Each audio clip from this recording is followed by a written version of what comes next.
El Clasico. Barcelona versus Real Madrid. It is one of the most fiercest rivalry in all of sports. It's not just a match, it is a battle. It is a war between these two teams. It seems like the two teams hate each other. The players, the coaches, and especially the fans. Everybody don't like each other. They hate each other. And especially when they meet, it is just absolute bonkers. Each and every fan watches the match. The matches are watched around the world. It is highly mattered. Whenever these two meet, it is valuable to watch. Barcelona versus Real Madrid. And there is a very important rule in this rivalry, and that is to never switch sides. Once you are a player or a supporter of the team, you never switch sides. But what if someone broke the rules? What if someone actually switched sides? What would be the reactions of the world? How would the fans, the players, the coaches, and everyone in the world react to it? Well, what if I tell you this is the exact story of a Portuguese right winger, Luis Figo. Hay mucha gente que nos tiene que felicitar a todos por este triunfo. ¡Muchos colores! ¡Destino los campeones! ¡Visca Barça! Y yo soy presidente del Real Madrid, Luis Figo, jugador del Real Madrid.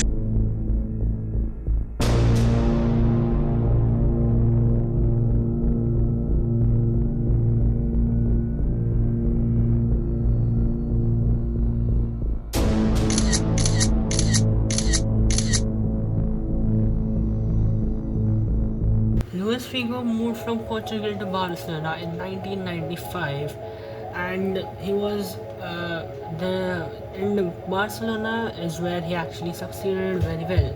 He played with players like Ronaldo, Rivaldo, Patrick Kluivert.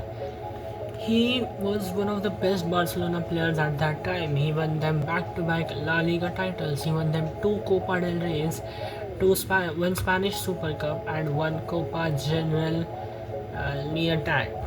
He also won European trophies there. He won the Champions League, which was called the European Cup at that time, and also the UEFA Super Cup twice.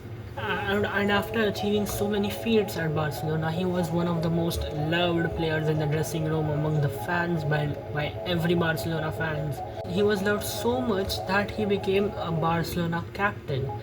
And it was a really big deal because he was a foreign player and he was not a La Masia graduate, but he was so loved at that time that it didn't matter. And he also captained Barcelona against Real Madrid in the 2000.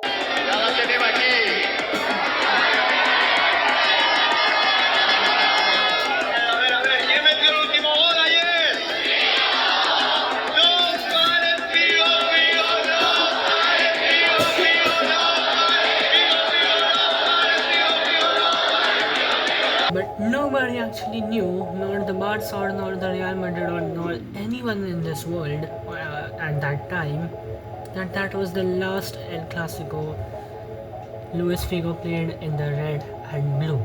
See, at that time Barcelona was not a very stable club behind the curtains. On the pitch there was success, there were great players who were playing like Luis Figo, Ronaldo, Rivaldo, Patrick Kluivert, as I said before. But behind the curtains, financial problems were there a little, and there was internal conflicts.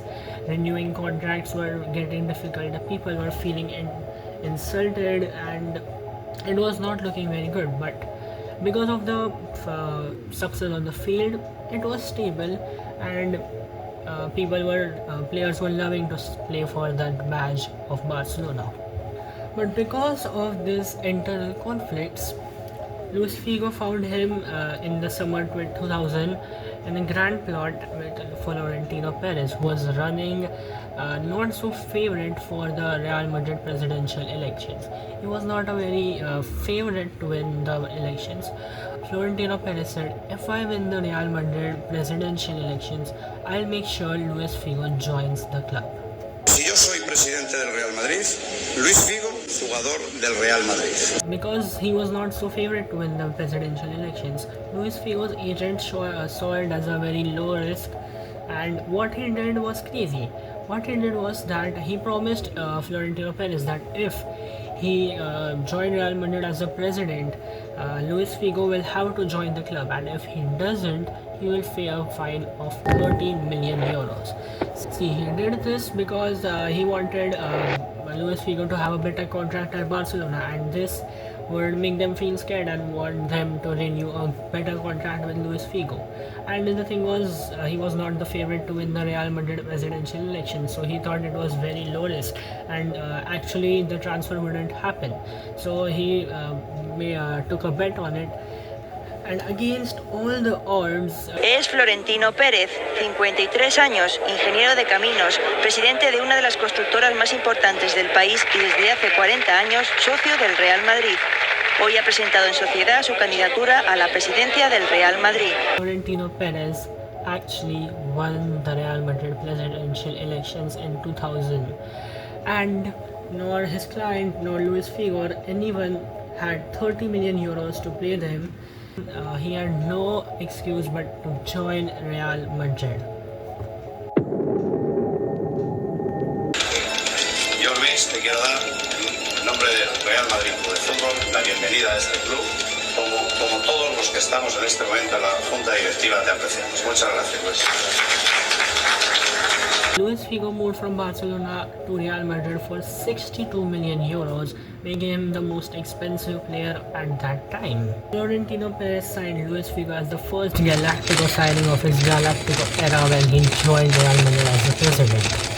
But the thing was, the Barcelona fans weren't actually interested in these deep details of what forced him to join Real Madrid. They were just very sad and very hit and saw Luis Figo with eyes of agony, anger and hatred. See, not me and most of the viewers have never seen Luis Figo play for Barcelona live.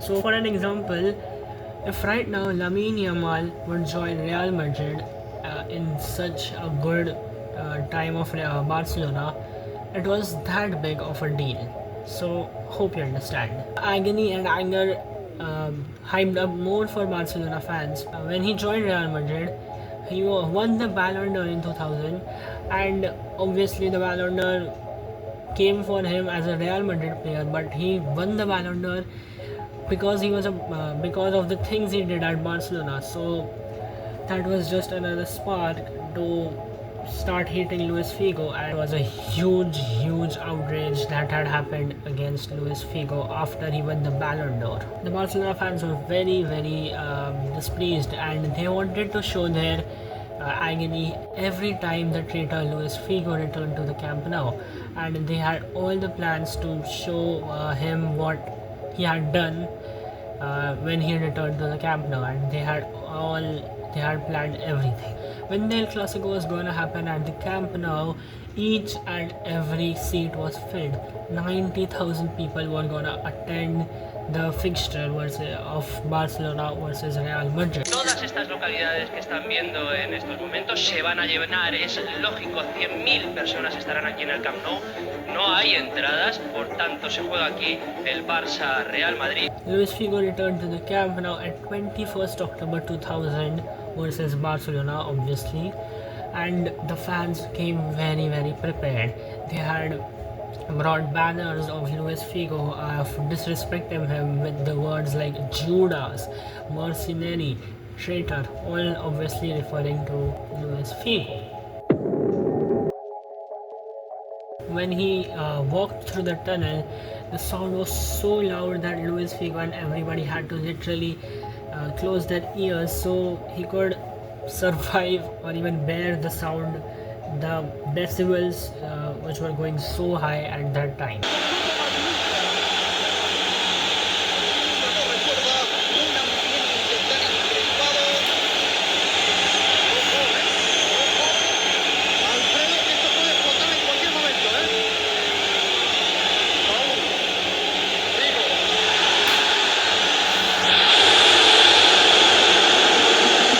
The booing was not all.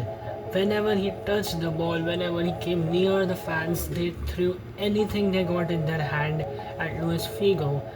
Bottles, cigarette lighters, mobile phones, literally mobile phones. They were ready to sacrifice mobile phones to just show the hatred of them against Luis Figo. He was so scared that he avoided all the corner kicks that day, as he was the designated corner kick taker, but he was so scared to take the corner kicks that day because he knew that if he went that close to the fans at the corner flank, he was gonna get so much booed and bullied at there. So he avoided every corner kick that day. The match ended 2-1 in Barcelona's favor, but it was way more than just that scoreline. We knew all what happened. Even Florentino Perez himself said that it was the atmosphere which caused them to lose the match, and that it was really unfair for them. But after that first visit to Camp Nou as a Real Madrid player, people thought that the fans would now get rested, things would get back to normal, things would become all square. But the reality was far from it. They still wanted to show their displeasure to him, and that's why when the second time he returned to the Camp Nou, the fans were even more prepared, even more angry, even more agonized than ever to show their hatred against Luis Figo. The sound was even more deafening. More things were thrown at the field. Beer cans, cigarette lighters, coins, beer cans, and what not. But this time Luis Figo came prepared too. He was not scared to take the corner kicks and throw-ins. He actually was brave to take it, and because of that attitude he brought in, in the opening minutes he had a tackle on one of the Barcelona players, which led to him getting a yellow card, and obviously that made the Barcelona fans even more angry. It was so heated up that the touchline was guarded by policemen and guards, but it didn't stop the fans. They threw bottles and everything that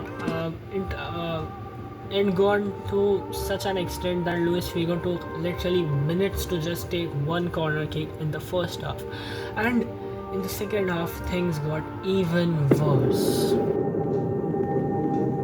Things had got so worse that Carl Puyol, their centre back of Barcelona at that time, pleaded to them to stop what they were doing.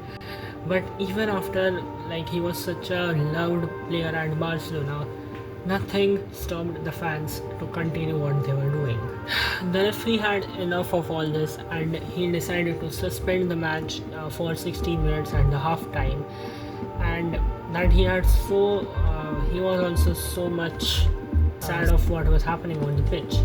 And amidst all this, the cameraman pointed the camera at the ultimate villain, Florentino Perez, who had a cigarette in his mouth and a smirk on his face, just like he was enjoying all the chaos and all the havoc he had created.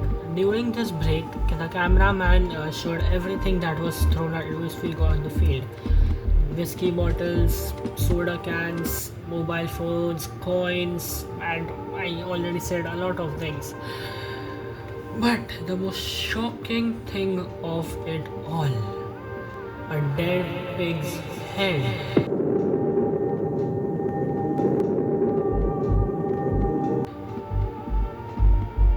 Yes, a dead pig's head was thrown onto Luis Figo. That much he was hated. Nobody till date knows how that pig's head was smuggled into the stadium. After the first half, after the break and everything, the game eventually resumed, and things actually calmed down because of the suspension. They knew that the match might be cancelled if they keep raining objects down. But even after all that, objects stopped raining down, but the noise didn't stop. It was still only that deafening and that loud, but nothing stopped them to make that noise. The match ended goalless, 0-0, FC Barcelona to Real Madrid, and that much it affected the players that they were not even able to score one goal in this El Clasico. And after all this, obviously Luis Figo was even more hurt, but he took that hurt as a motivation to become even better, and he got toughened up, and he had incredible stats at even Real Madrid. He scored 58 goals and 94 assists in 245 appearances for Real Madrid. He won 2 La Liga titles in 2001 and 2003. He won UEFA Champions League with Real Madrid in 2002, and also he won Supercopa de España twice, and also a UEFA Super Cup in 2002. He had a very successful run at Real Madrid before leaving for Inter Milan. This saga made every fan so hated that the rivalry, which was already so fierce, became poisonous. It was so like the fans hated each other so much, the players hated each other so much, that we see till date how big this rivalry is. And Luis Figo's transfer made it so clear that nobody should ever switch sides, especially if it's Barca or Real Madrid. El primer año, con toda la presión que tuve, ganamos la Liga. El segundo año ganamos la Champions. Así que ganamos todo. El ciclo de victorias ha cambiado porque después el Barcelona estuvo 5 años sin ganar, ¿no?